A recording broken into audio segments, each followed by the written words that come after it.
Darcy Hardy and Keith Pitsch with Realty Experts. I hope you're having an amazing August 2022 so far. We've got lots to talk about. August already. Here we are, man. How did that happen?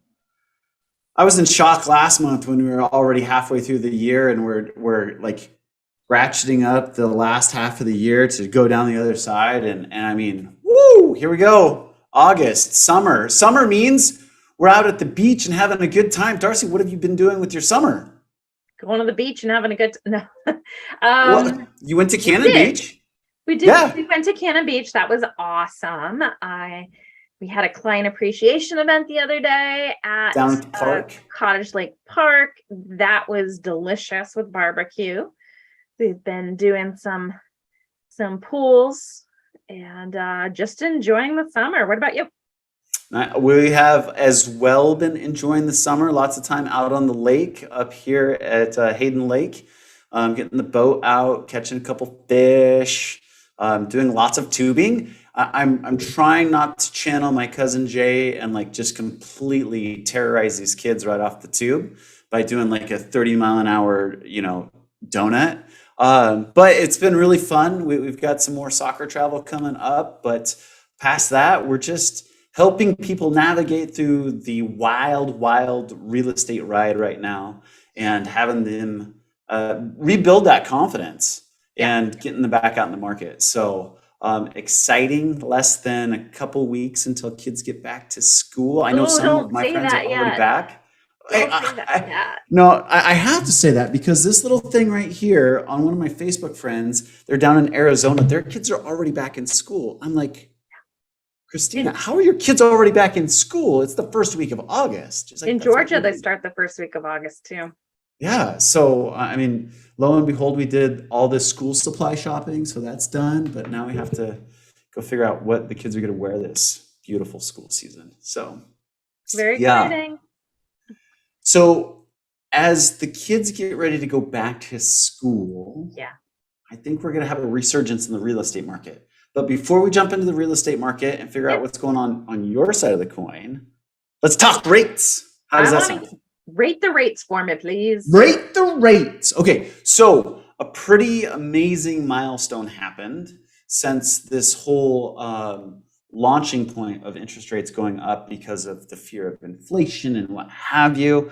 Last week, so we're recording on the 9th of August. Last week on Thursday, the Freddie Mac rate survey went live and rates dipped back below 5% at 4.9% with about a 0.8 cost. So that's almost 1 point in buy down to get there, right? But the rate survey got back below 5%. And what I wanted to kind of reiterate is just because the Fed raises interest rates, the short-term interest rate and the prime interest rate, that actually has a very positive influence on the mortgage market when we're in an inflating environment like we are. So this is a good thing. Ever since last week and the Fed came out and jacked up the short-term interest rates again, as well as the prime rate up another 0.75 of a point, things have been very good in the mortgage world. So I suspect we have a very important number coming out tomorrow. By the time this airs, it'll be history, but the inflation numbers for July are coming out tomorrow. So that will be a really good pivot point on whether or not the efforts that the Fed has been putting into curb inflation are really taking hold into the economy, or if the Fed's going to have to take some more drastic measures come September. So we'll see. Tomorrow's number will be hugely important and hugely pivotal. The meeting minutes that were leaked from the Fed's little Zoom meeting that they had last week was that the Fed's happy with where things are going, but they're very alert and ready to make whatever move necessary to continue to curb inflation. So if we're curbing inflation, the mortgage interest market likes that. So just keep an eye on that number. Where's inflation going? Is it getting better? That's good for the mortgage market. Is it getting worse? That's bad for the mortgage market. So rate the rates. That's exactly what I'm seeing with with what everybody in the market is feeling too, right? Yeah. And it's amazing to me how polarizing their opinions are right now. Either they're of the, this is a great time to buy, jump in now while the rates have tucked a little bit and there's not a lot of competition. You can really throw your weight around right now as a buyer. Not that it's a buyer's market, because it's not, but you have way more power than you have in the past, versus the person that, oh my God, the sky is falling, everything is going to be foreclosed on. And there's those two parties right now, and there's not much in between. I'll say this to that. The beautiful thing that I have talked to with my buying clients right now as they get pre-approved and they get ready to run out the door and find houses, they're excited that there's actually something to go look at. So we're excited as agents. We are excited about that. They're like, I want to get pre-approved because there's like 4 houses in my price range that I could actually go like make an offer on. So if I could walk in there and they're nice and they're what I want, and I could actually make an offer on it. Yeah. And so I'm so excited for that, because one thing that I think we missed too in the conversation piece is, your alternative to buying a house with rates being a little higher than they were just a year ago. Well, okay, they're a lot higher than they were a year ago. Yeah. But the flip side to that, and my last 2 pre-approvals this week, they both said, I got my notice of rental increase. My rent's going up again. And significantly. Significantly. The one was like almost $700. Yeah. And so, we got to put those 2 things together and just,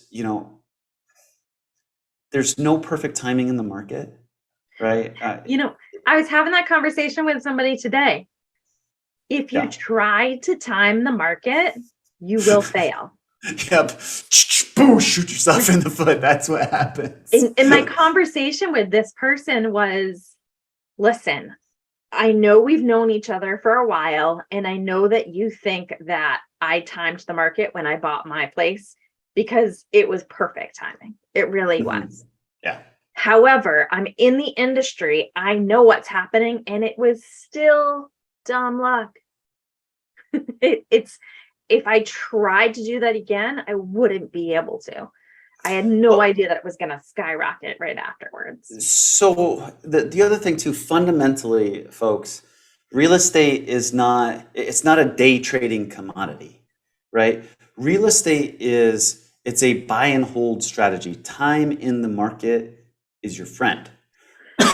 That is so true. And that is one of the initial conversations that we have on the lending side and the realtor side of what is your goal for this property? Because if it's just a place to crash in for a few years, that's a very different goal than making so much money over time. Yeah. And to that point, like from a rate environment, people come to me and like, oh yeah, I'm only going to be here for 2 or 3 years, but I want to buy down to this interest rate and get it to like 4.75. I'm like, you're not gonna recoup that cost. So the totality of the transaction, your long-term goal of what that looks like, hugely important. So it's super exciting. The other thing that's important in real estate is the characteristics of the property. And that, my friends, is today's topic. We're talking about property characteristics, and Darcy is going to share her expertise on how different property characteristics influence the value of your home, what you could sell it for, what you can buy it for, and all that good stuff. So I'm super excited about this topic because there's a lot of beliefs around it. And just like the polarizing belief that I mentioned about the market before, there's so many polarizing beliefs about different things with properties. So super excited to hit this topic. I am going to share some photos with you. I will disclose that a lot of these photos are not local, and I'm doing that on purpose. I do not need to get in any hot water with people that own these houses or sold them. So I'm going to take some different examples, and we're going to talk through different things that you need to be aware of as the consumer, and that you need to be aware of as the seller also. So Absolutely. we're gonna jump right in. Our first topic is how dope is a steep slope. How dope is steep slope? I love it. Love, it's a really important conversation to have when you buy a house and when you resell a house. Can I share my story really quick? Yeah, please do. So I acquired a property, Melanie and I acquired a property, and the reason why we bought it is it had the house on one lot and it was selling the adjacent lot right next to it that didn't have a house on it, right? So we wanted to sell that, and the biggest hurdle that the builder had that was buying it was it had a pretty steep slope on the backside of that lot. So slope is very important for egress purposes, like getting in and out. How are you going to get the driveway to come into the property? How are you going to exit the house? So slope is sometimes I think, would you say it's a underestimated kind of characteristic? People just It don't can have be, it. and it's again a thing that either bothers people or it doesn't, Right. right? And Yep. when you're trying to sell a property, you want to have the largest population liking the place as possible. So if you cut half the people out of the market, it's going to affect it. Now, Keith, Right. I know this property that you're talking about, and I hope so. You sold it. when you bought the property, Yes. was that even a consideration?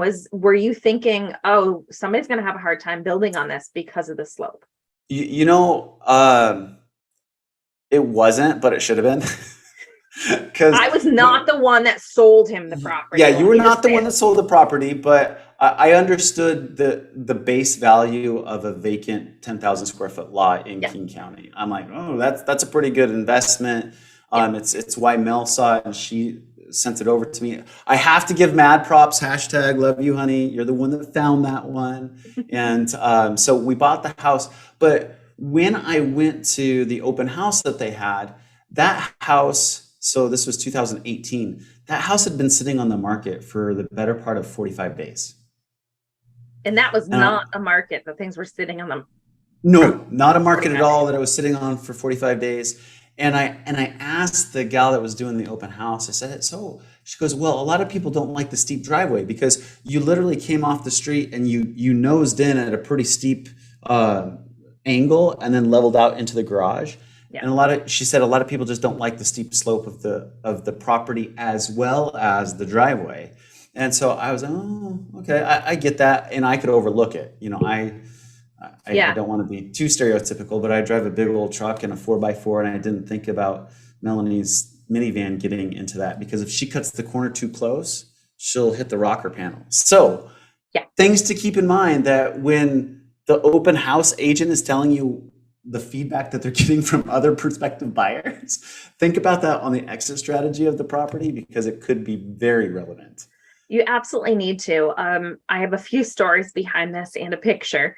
My first story is when my husband and I moved out here. We were looking for a rental property because we had no idea about the area. And we got sent a bunch of properties by a realtor. We saw the pictures. We loved this house, and it looked like this beautiful driveway that was pretty level. And when we showed up to it, it was like, I mean, if I stood in the garage, it was a short driveway, like 1.5 cars, and the street was taller than I was by that point. I mean, it was crazy. Wow. So we liked the house. We rented the house. When my husband's car got there, we found out his car could not get, it was too low. It could not get into the driveway. So he had to park his car on the street. And he did that for a few years. Wow. Yeah, consideration. So that's one, is the slope, but what I told you there was the picture made it look really nice and level. Yeah. Pictures can do that photographers can do that with very, very little to no editing. It's just angles. Angles. Right? Angles. When you're looking at things online, be very, very aware of what you're looking at. and look at not just the front angle. Try to see things like if they're showing a bit of the driveway in another picture, try to see it from another angle to see what it looks like. Another story that I have is, as we all know, the market just kind of switched up a little bit on us, and I have this gorgeous house on the market. I had so many people interested in it. So many people said the house is absolutely perfect. But I didn't like the driveway, or my wife didn't like the driveway, or I'm nervous about the driveway because grandma often comes over and she doesn't drive well at night. And I'm thinking, put a light on the driveway, right? But so many people said it that it's the perception. And that makes a really big difference. Now, we see in this area, in our state, we have so many hills, right? On this side of the state. A few of them, yes. You definitely have many more hills than we do over here in Coeur d'Alene. Right. So yes. We have so many hills, and it's not rare for us to see houses built on the side of hills. You have to be careful, though. I'm going to show you a picture. I'm sure this property was absolutely amazing when they bought it. Yeah. And I know, it looks like it was a gorgeous backyard. I mean, this clearly is fake grass here, but beautifully done. I mean, it looks real there. This looks like it was done really well. The retention wall looks amazing. I'm sure when they bought it, they never, ever expected this to happen. Could one call this a terraced lawn now, or? One calls it a massive problem, because is a bank going to loan on a property? No. Like this? Nope. Not like that. They would ask for an engineering cert of the retaining wall to make sure the rest of the property is not going to slough off into whatever that little canyon or ravine is. What I want to point out is this is a table and chair right here. Oftentimes a table and chair are just a foot or 2 or 3 away from the house. That means this house is probably 6 to 8 feet away from this line that it's falling. Yeah, that could be problematic. That's going to be problematic in so many directions.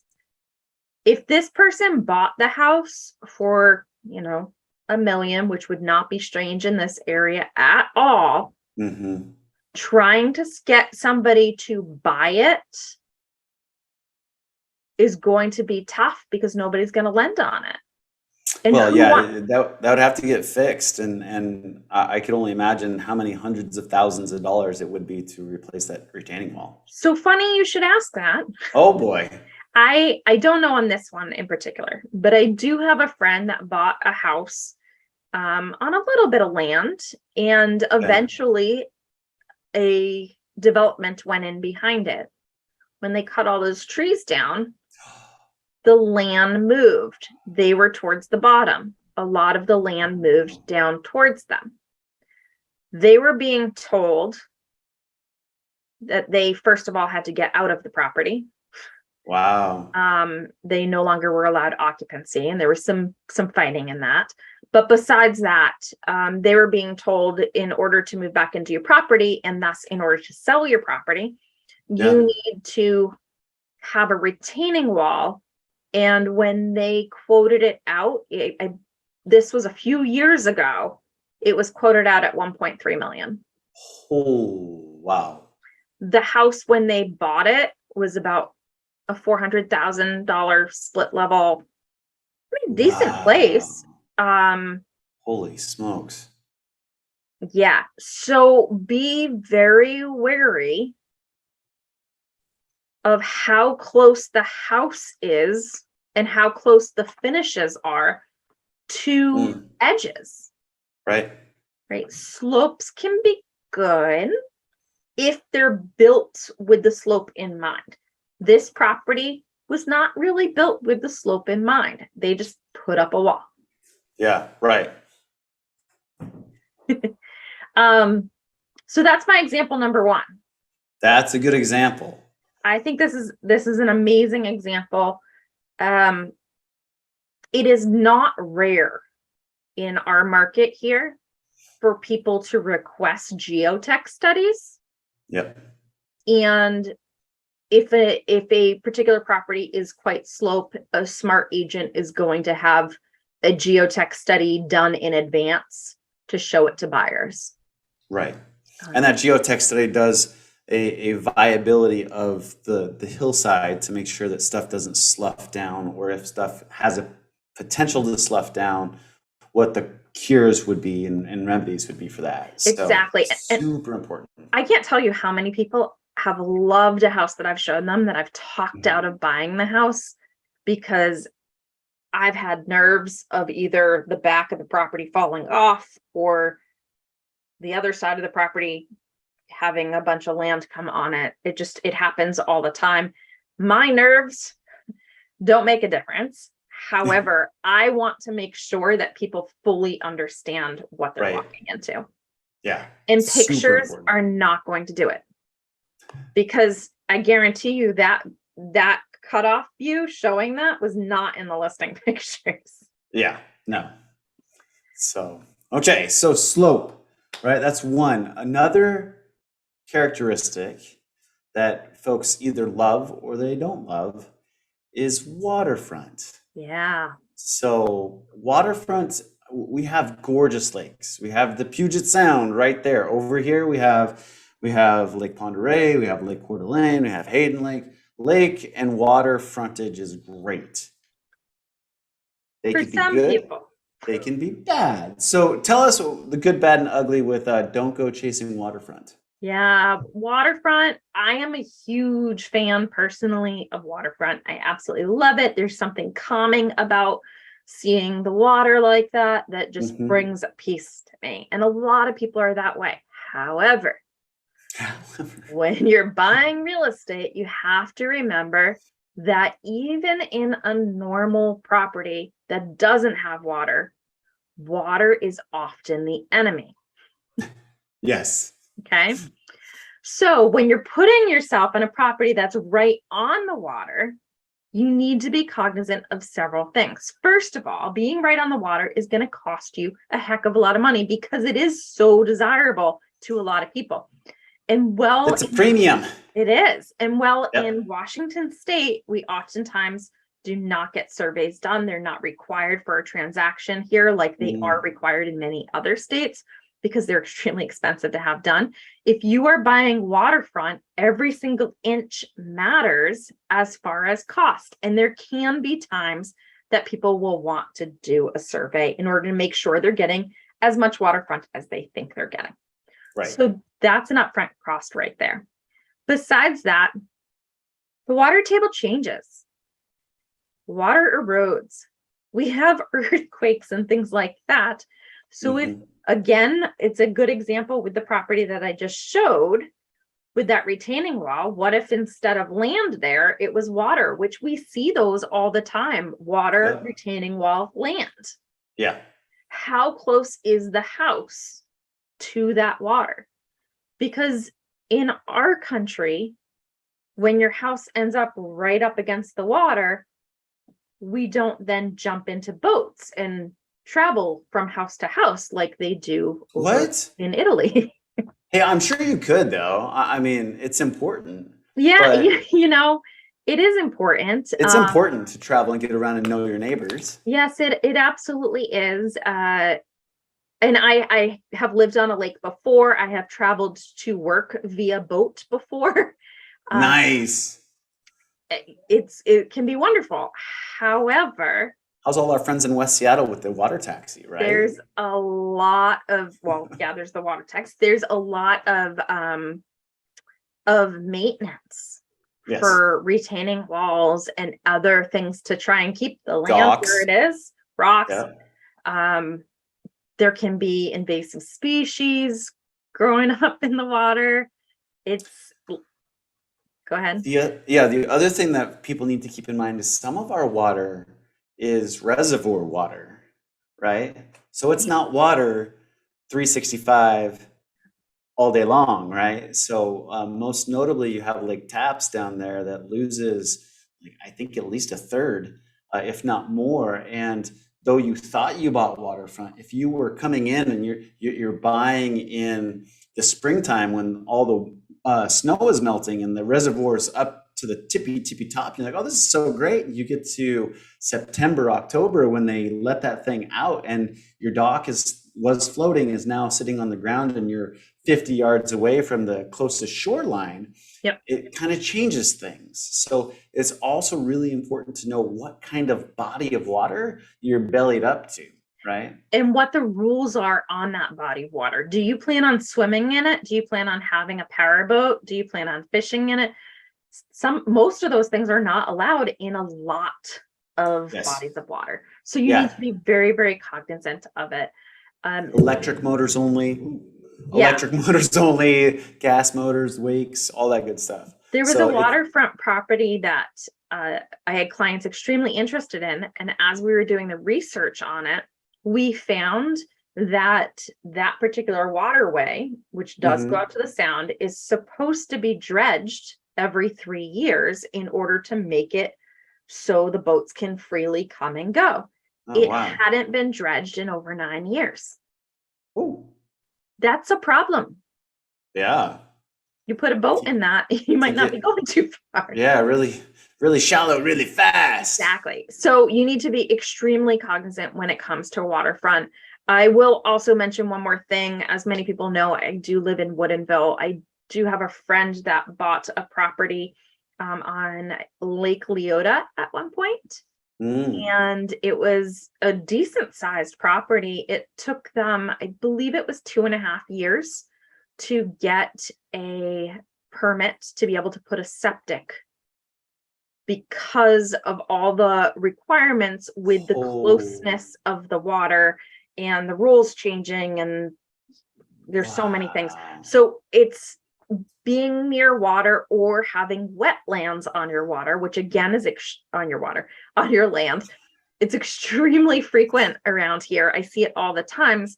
The setbacks for things like a well, septic, building the house, and on are pretty extreme. And once you look at all of those together, your footprint to build might be pretty small.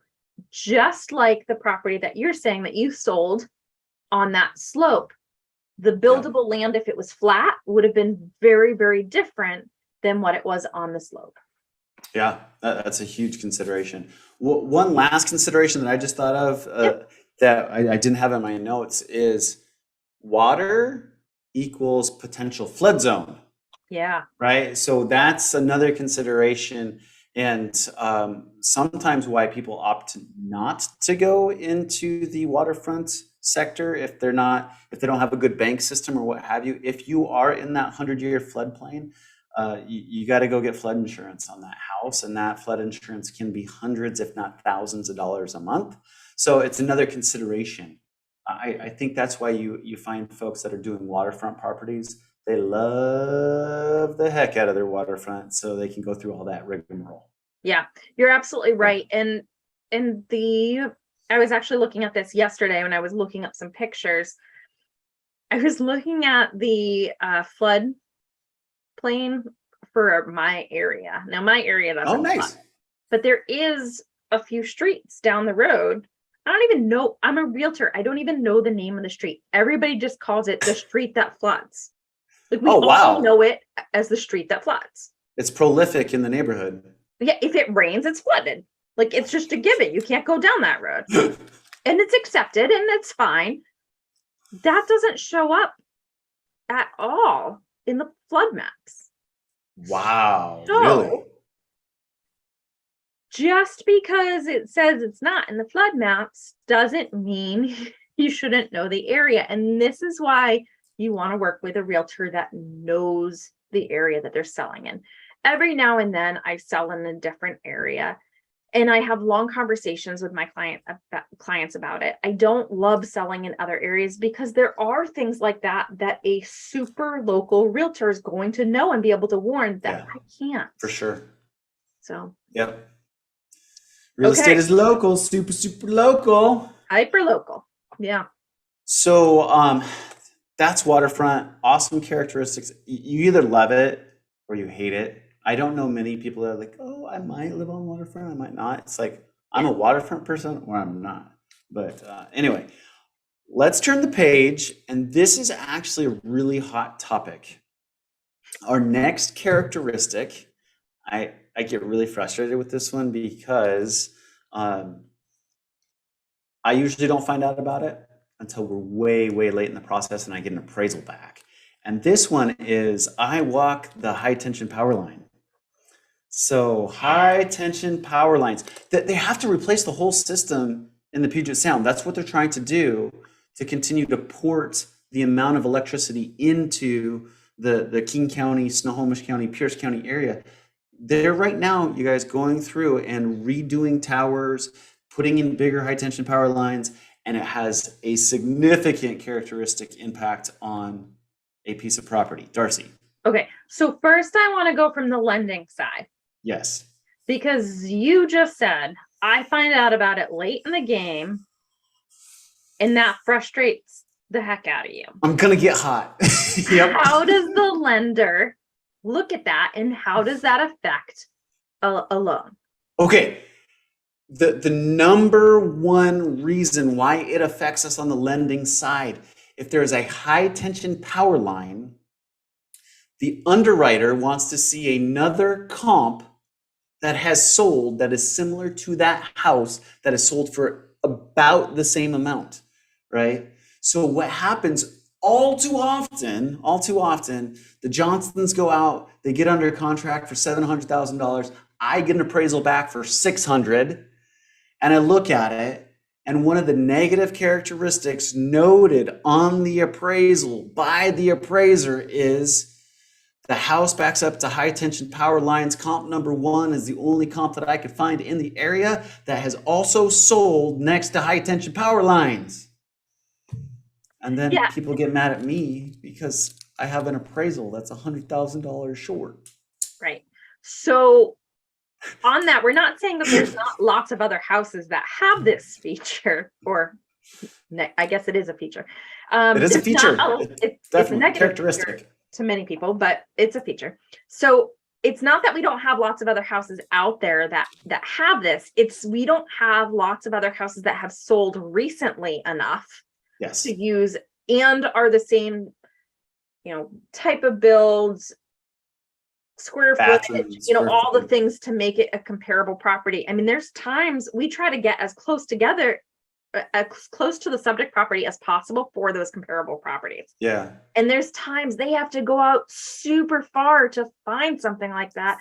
5+ miles. At that point, we're not calling it. I mean, it's hardly a comp. It's just checking a box.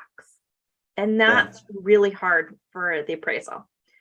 Yep. Now I'm going to show you a picture. I love this house. This is a beautiful house. It is a beautiful house. And this one I did list. This is one of my listing photos. It was several years ago. It's an absolutely gorgeous house. It had 2 5-acre lots. At the time, well, first of all, I just want to say it looks... Look at that thing. Right? It's gorgeous. It's gorgeous. Sign me up. There's a little playroom over the garage. That was the cool room. Look at the aggregated concrete driveway, immaculate landscape. Everything looks shebang. Let me show the aerial view. Okay, so this is the house. Right. This that I circled right here, that red circle, is a high power tension line. And you can actually see 3 sets of lines going by the house. Those are the wires. Yep. Okay. As it rained, you could hear it sizzling. I mean, most of the time the windows were closed, so it wasn't that big of a deal. But the questions that I received from buyers were health issues associated with it. Yeah. That was a really, really big one. And value. If this property had not had the power lines on it, I could have easily sold the whole thing together for probably about 1.3. Mm-hmm. Okay. And this was a while ago. This was 18? 17, 19? 17? Okay. 2017, something like Yeah. that. It was in Snohomish. I ended up, well, I could have sold just the house probably for 1.2, Yeah. Easily. 1.3. I mean, the house was amazing. Mm-hmm. Super private, 5 acres. Because of that power line, we sold it, I believe it was for about $850. Correct. And it sat on the market for a long time in order for us to get that. Now, lo and behold, the person that bought it sold it, I believe it was 2 years later. Oh, wow. Really? Okay. 2 years later, that was a hot market. Yeah. She sold it for $875. Wow. Things had gone up immensely in that time. Wow. But it was the power lines. Yep. And it wasn't hard for us to get a loan. I mean, Nope. there's so many amazing on that particular property. It was just, it's not as desirable. People would drive up, and of course, I'm not showing the pictures like that of the power lines in the listing because I want people to go see it and fall in love with it, right? Yeah. People would drive up, go around the driveway, turn around, and go right back out every single day of the week. Yeah. Okay. And though they're not in the pictures, you did have it in the comments that there are high tension power lines on the property. Of course, Um, we need to disclose it. But But it's we don't need to throw it in very people's big face. issue. And we never had it. I didn't alter any of the pictures, anything like that. But I do want to show this one great photo that I came across the other day. Before you do that, Oh, yeah. before you do that one, I want to kind of circle back, kind of like my experience. As you're buying a property and you're seeing it on the market and it's not going for the value that you think it should be, exploring the why behind that is super important. And if it's something that you can fix through your ownership of that property, great. But if it's something like high tension power lines, which I don't think you're going to talk the power company into moving those, right? You're going to have to realize that same characteristic on the exit of the property is going to hold you back from the market. So if you're taking a 30% haircut or you're getting it 30% below market when you buy it, there's a high likelihood that you're going to get 30% below market when you sell it. Yeah. So those types of things that you have no control over, slope, waterfront, high tension power lines, those things will impact your resale value. Just as you get in on a deal, you're going to have to give a deal when you sell that house. So to that point, there was a property that I got so many phone calls. I think in 2 months, I got like 115 phone calls on this property. whoa. It was through the roof, the calls that I was getting. It was actually waterfront. You just reminded me of this. It was waterfront property and a decent amount of land, like a half an acre. And it was listed for $39,900 in King County. And I was getting so many calls. Everybody's like, this is amazing. I'm so glad I found this property. This is exactly what I was looking for. Every single one of them. I had to explain, let's look at the maps. Let's look at the flood. Let's look at what's wetlands. And there was maybe I'm exaggerating, but I'm gonna guess maybe 15 square feet that was not flooded. Oh. And nowhere in the listing did it say for recreational purposes only. Everybody, of course, wants to buy and have this amazing waterfront property. That is a great example of if it's been on the market for a long time and the price is, oh my God, this is a steal. You are not the first person to find it. Yeah. You are not, that property hasn't been just holding on for you. There's something up. Yeah. Okay. Okay. I'm super excited to show this one. We call this the catfish extraordinaire right here. Right? Total catfish. Let me make sure I pull it up in the right order here. Oh yeah, don't Hold on. sell the farm. I don't want to leave the meeting. Okay. Get rid of that. Here is the first.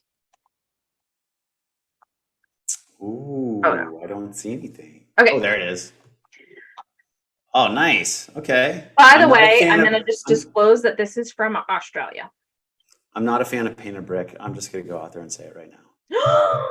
I hate when people paint brick. I think you just got onto HGTV's like bad list. Oh, I'm sure I did, because no one loves brick, and the majority of those brick painters are back east, and the back east folks, they're just tired of seeing brick. So like, let's just paint the brick.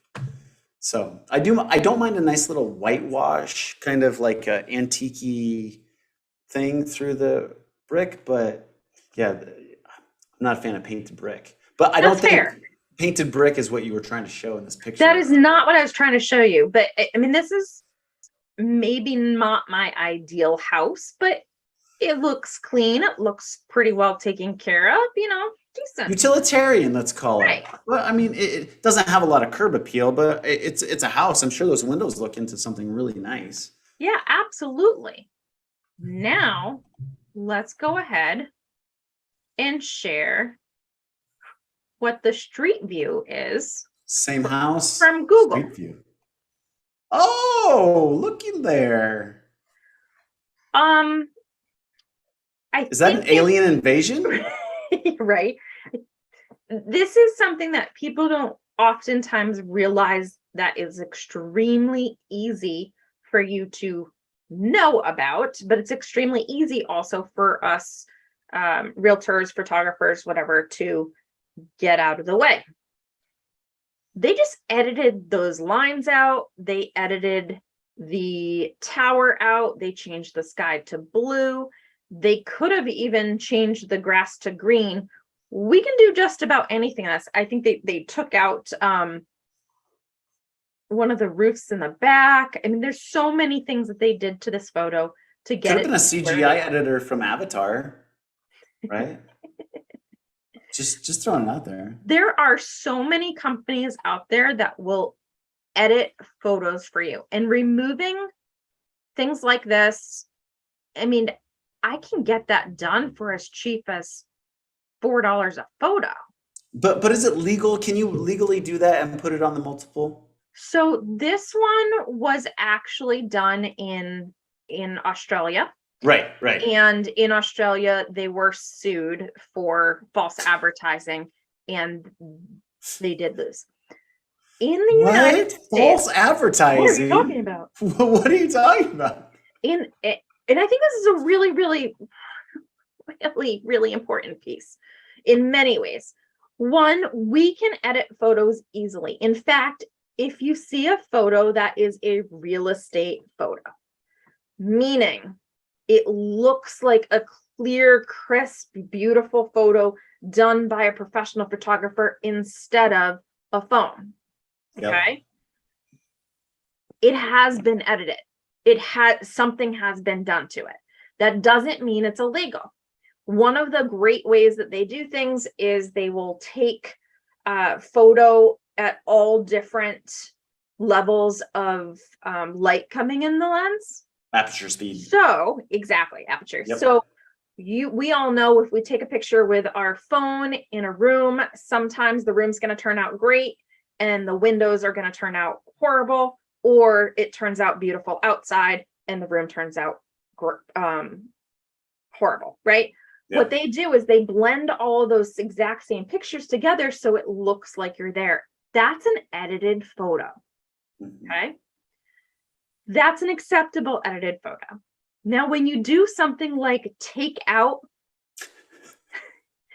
the water tower the size of the Coliseum, right? take out important features of the land,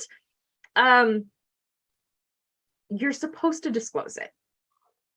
So whether it be on the photo, sometimes people put it in the caption right below, it should say that it is a virtually edited photo. And that can mean they're adding furniture or virtual. I was just going to ask about virtual staging. Virtual staging is very much a thing, especially since COVID. Yeah, and I see it all the time, and I rarely see that they have made note that it is virtually staged. And I see enough photos that I can tell like that it's virtually staged. Yeah. Sometimes it's done really well. There are companies out there that do it so beautifully, but you still have to disclose that. So as the consumer, you're not always going to see that, but if the consumer went to see the Google view or aerial view for the county, things like that, and looked at this property, they would have immediately saw what was really there and probably not have even gone to look at the property. Red flag. Yeah. All the time I have clients call me and say, oh my God, this place looks amazing. This is exactly what we're looking for. Can we go see it? The first thing that I do is I look it up on an aerial photo, and then I usually look it up at the Google Street View. Now, Google Street View, sometimes it's old. Mm-hmm. Things have changed. A gigantic water tower like that probably has not changed. No. Unless I know the client has been looking up that stuff themselves and are doing drive-bys themselves. But it's extremely important that you just do a drive-by sometimes, just to make it work. So important. Yeah. Okay, so those are my fun pictures of features. Okay. Let's just say that water tower is negatively affecting the price of that property. I could see how that could be a negative thing. If I was the homeowner, I'd at least ask them to paint it.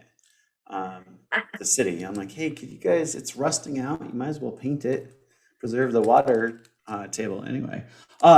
Okay, so we only have a small time here on the beautiful show that we put on. And so I want to make sure that we're giving everybody watching the most bang for their buck. So we are going to do a lightning round, Darcy.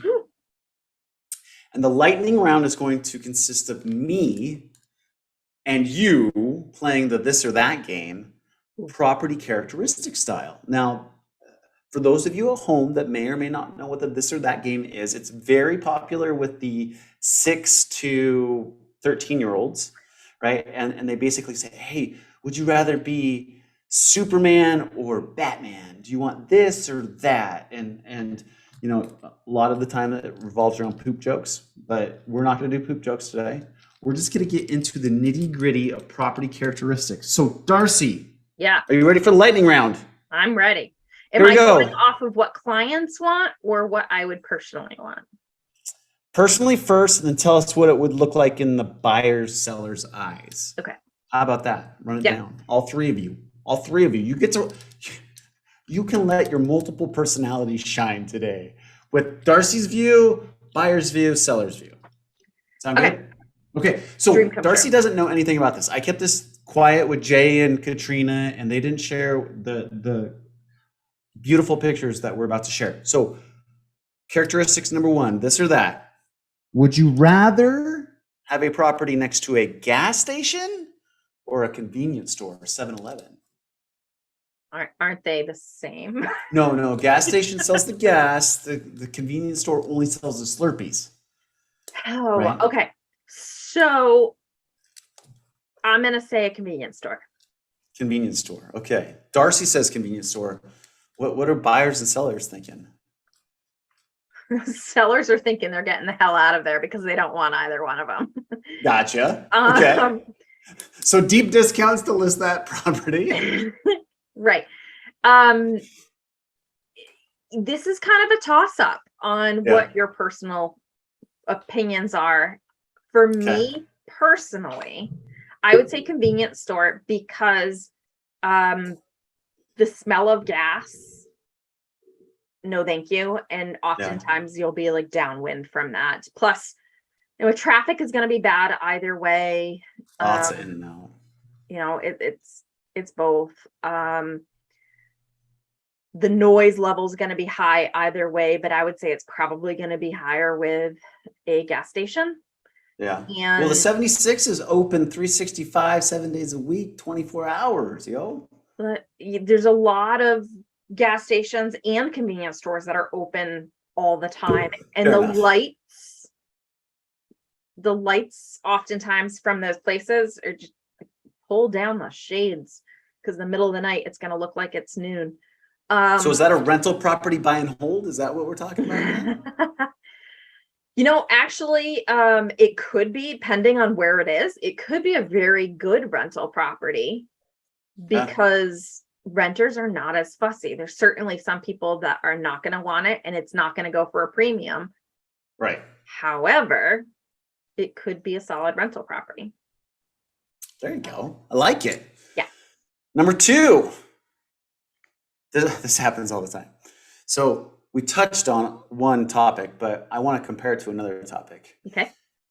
In all the new developments these days, we always have the one lot, sometimes two lots, that are right next to the retention pond for the whole community. All the wastewater, all the street water comes into this retention pond. So would you rather have the retention pond, or would you rather have high tension power lines? Oh, I was ready to choose anything except for the retention pond, but I'm going to go with the retention pond. Nice. Okay. Tell us why. Retention pond, well, it's not my favorite for many reasons. I often refer to those as a mosquito lot. Mm-hmm. Really, mosquitoes in this area are not that bad. I grew up in New England. They're much, much worse there. Sometimes the retention pond can smell. Sometimes it can attract a lot of rodents, so on and so forth. However, I don't feel like there's as many questionable health and safety issues that Okay. I can't control. Like rodents, health and safety, sure. However, I can do things on my property to help control that. Gotcha. Along with, it's always nice not to have neighbors 8 feet away from your windows. So it does give you some more light. It does give you more open space. The Great power silver lining. lines, you can find literature that goes for you're going to get cancer and die if you live near one. You can find literature that says it's absolutely fine. I have done the researching. You can find a significant amount of it in both directions. That being said, I personally cannot stand the look of power lines, high tension power lines, to the point where even if my neighborhood was across the street and when I came out of my neighborhood, there was tension lines across the street from me, I wouldn't buy that house in that neighborhood because I hate them so much. In addition, the sizzling noise that sometimes occurs really bothers me. That's a personal choice. I have had clients that would go either direction. But I would say that the retention pond house would fare better in the marketplace than the high So power. it's a trifecta winner. Darcy likes it, the buyers like it, and the sellers like it in comparison to high tension power lines. Okay. Okay. Good job. Good job. This is an interesting one. Would you rather be next to a church or a school?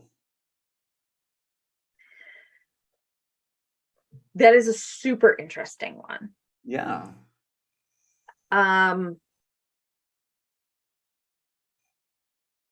The size of either one of them would be a big factor for me.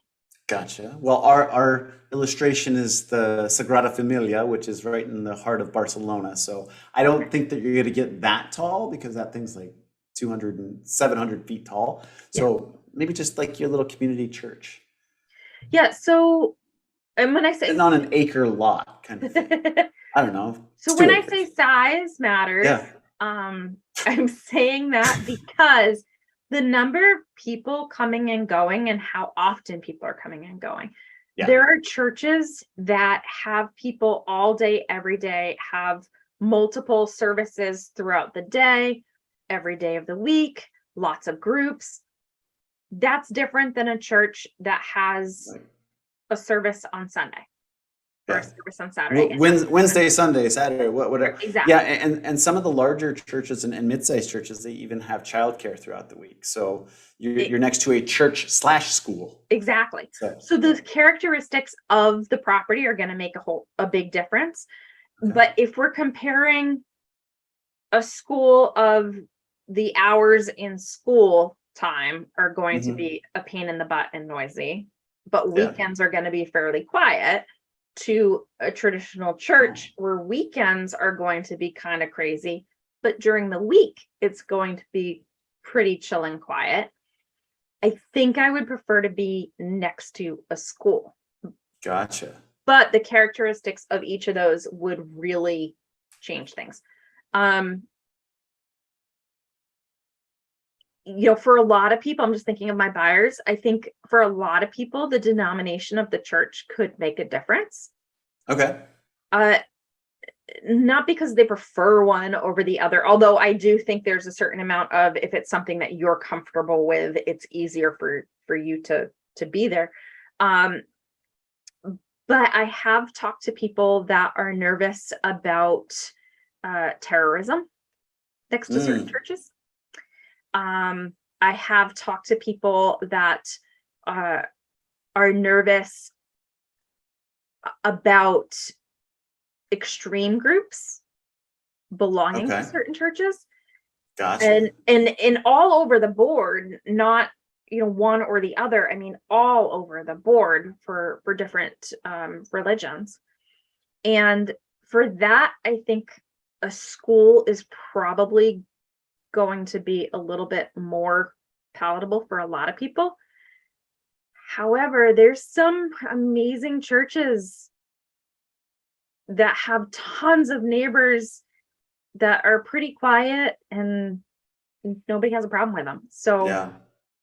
I think you it had also me depends if sold you have on the kids or quiet not. weekends. That's what you had me sold on. That's what sold me too. I never not that I put have that together. Like the weekends are going to be chill at the school, but church will be in session and people will be parking up and down the roads and what have you. Well, one would think, but if you're next to a high school that with a very active football team, you might have Friday night games and you can hear the band playing. I can't tell you how many places that I've heard the band playing the whole time and they have practice and or there's soccer tournaments and lacrosse tournaments all weekend long. So it really depends on the characteristics of both of these properties.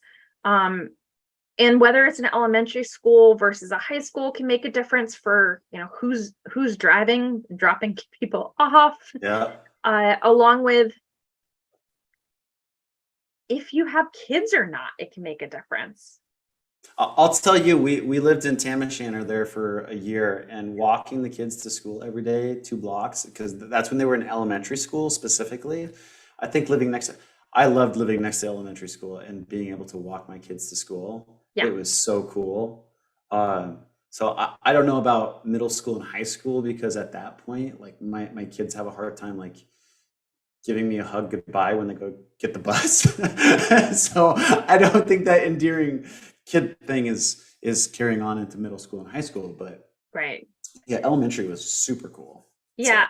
So, In elementary, super cool when you have little kids. yeah. When your kids are out of the house, maybe point. it's not as awesome anymore. Good point. Not quite there yet. Gotcha. Okay. Yeah. Next one. This will be fun. Would you rather be next to a freeway or train tracks? Oh goodness. The train tracks in Woodinville because no train actually travels on it. Oh, there you go. Well, Well, I mean, we're expanding light rail so much throughout the city. It's going up to Linwood. It's going out to yeah, East Side. That's going to be another relevant thing because you're going to have that trolley car going by dozens of times a day. yeah. And people try to sell it as, oh my God, you're going to be so close to the light rail station. Yeah, you're the owner. That's why you keep on telling yourself that it's Yeah. worth so much more money because of the proximity. It really depends on where you are. If you're in the city, being close to the light rail is going to be awesome because it's noisy anyways, right? Gotcha. The That's a good further point. out you get, the more of an interruption that noise is, and the Yeah. less valuable it's going to be. Right. You get down towards Renton and Tukwila where you're more neighborhoody kind of feel, and you got It's that going to trolley be harder. car thrown And is in. it the light rail is one thing, but Amtrak and other large rails that carry a lot of goods, that's a different beast. Yeah. So the type of track's going to make a difference. For me, I think I would do light rail over freeway. Okay. Um, Well, our fun folks out there on what is it, the northwest side of Queen Anne and then Magnolia on the east side of Magnolia where they have the transfer station for the trains. We used to rent an apartment over there, Melanie did, and man, that was all hours of the day, boom, boom. Oh man, I would not want that. I never could sleep at all during when that I time. was a kid, my dad's house, which I was only at on weekends, but his house the backyard was train tracks, and Yeah. it's like, hold the pictures, everything's gonna shake. As a kid, I got used to it. And like I said, I was only there on weekends, but I did get used to it. I think my dad couldn't get away from it fast enough. There was also people that would walk the tracks that Oh. were